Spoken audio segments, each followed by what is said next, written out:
Now, I've got a clean copy of it now, and I warn you, this could scare you.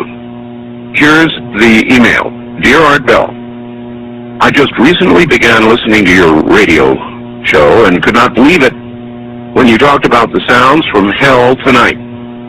My uncle had told me this story a couple of years ago, and I didn't believe him. Like one of your listeners who discounted the story as nothing more than just a religious newspaper fabricated account.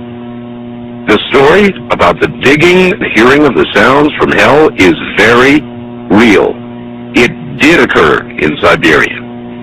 My uncle collected videos, so forth, on the paranormal, supernatural. He passed away fairly recently, but he would have loved your show.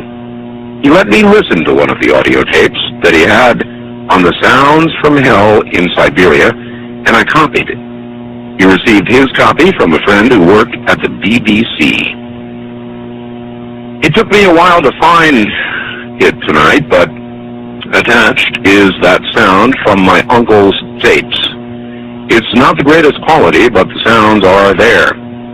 I was very hesitant to send you this, as the sound bothers me to listen to. I'd suggest that if you do play it on the program, warn listeners in advance so they may have the option of turning the radio off for 30 seconds while it plays.